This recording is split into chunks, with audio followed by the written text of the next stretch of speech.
Hi everyone, here's the Book Chemist once again. Today I'm reviewing Private Rites, Julia Armfield's latest novel, coming out in June 24 in the UK. I think in December 2024 in the US. You guys will have to wait a little longer for it, although your artwork, as far as I've seen, is prettier, so there's that. I'm a huge fan of Julia Armfield. She's one of my favorite call it young novelists who are at the beginning of their career. Our Wives Under the Sea in particular was my favorite novel that I read in 2022.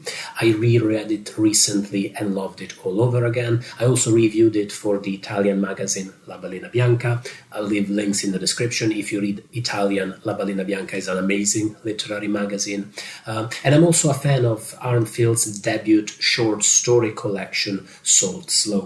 In Private Rites, Armfield returns with what, by now, I think I can confidently call her key concerns.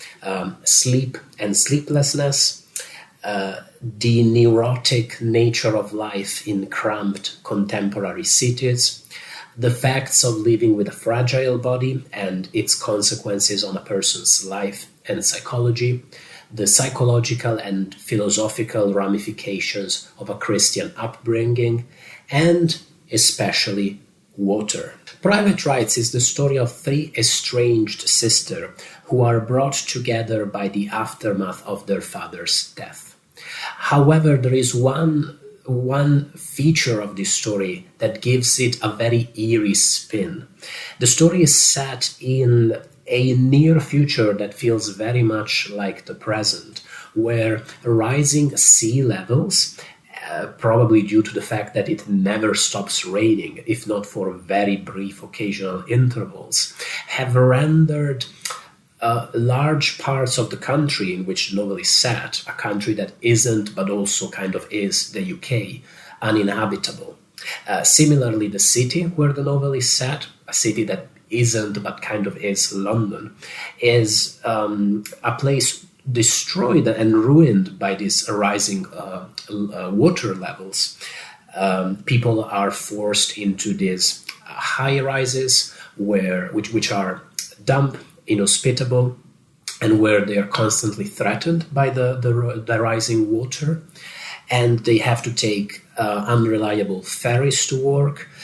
In general, they have to cope with a situation which is impossibly grim and is getting worse very fast. The book feels very J.G. Ballard to me in portraying this infernal life where, in spite of this apocalyptic scenario, people carry on with their neurotic and obsessive behaviors. It seems to imply, just like the fiction of J.G. Ballard, that after the apocalypse, what will be left of the human race won't be our works of art. It won't be our great monuments. It will be our neuroses. That's the last of us that will remain on Earth. It's also a very self-conscious novel, even more, I would say, than Our Wives Under the Sea.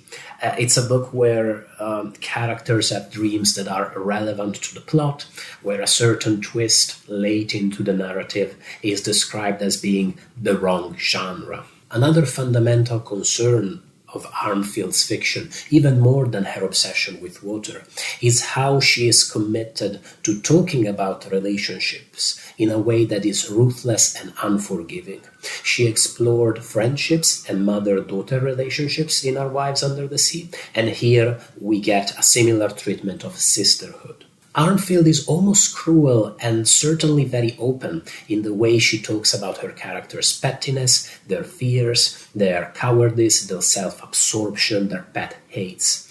Irene, for instance, one of the three sisters, is presented as a truly polemical, truly difficult woman, while Agnes, another sister, is on constant survival mode and seems concerned only with her own pleasure and her own survival at the expense of anybody else's. All of these details, however, only make these characters feel real. They make them feel like real, flawed human beings, just like all of us. This capacity for portraying people, flaws and all, without turning them into monsters and villains, but by making them look like convincing human beings, is something that requires huge amounts of talent in writers. It's something only truly brilliant writers can achieve, and Armfield certainly has a knack for it. I found the apocalyptic scenarios described in the novel, spiraling energy and food costs, unreliable public services, expensive and horrendous housing, and especially the constant rain, a little bit too close to home as somebody living in the southwest of England. It was all a little bit too disturbing. I swear, I've spent a truly neurotic amount of time in the last year or so constantly being annoyed by the fact that it never fucking stops raining. And I thought I liked the rain before moving to this part of the world. It reminded me a lot of another novel I read recently, and one that's definitely been in the public discourse a lot, which is A Prophet's Song by Paul Lynch. They're both novels that deal with normality during apocalyptic times, with the need to carry on living through catastrophe and the way people do this. In Prophet's Song, the apocalypse is political, whereas in Private Rites, it's mostly ecological, although really these things are always connected and interrelated. They can never really be separated. As I said, even though Armfield's key concern definitely start to emerge across her various works, I would say that this feels like a very different novel from Our Wives Under the Sea. In many ways, if you're familiar with Sold Slow, this feels to me like an expanded version of the last story in that collection, which I think is titled Sold Slow, although I wouldn't be able to swear on it, and which also deals with an apocalyptic flood destroying the world and the consequences this has on human relationships and on love. One thing that I haven't mentioned, but that I really should have, is that the novel's plot moves in a very weird way. You get this subplot in the novel that is hinted at throughout, starting with the novel's prologue. And I spent the entire book waiting for this subplot to emerge and to become the main concern of the novel.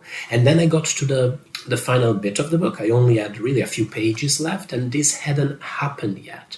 And it was a strange, disconcerting situation to be in, let's say. This is a very brave move and a very curious way to structure the novel. And I can certainly imagine that some readers will find it enticing and intriguing, while other readers will be annoyed by it, because it's such a weird way to handle this subplot. It's not going to please everybody. I liked it a lot. As somebody who, has read a few books, I always welcome novelty when it comes to plot structures, wherever it comes from.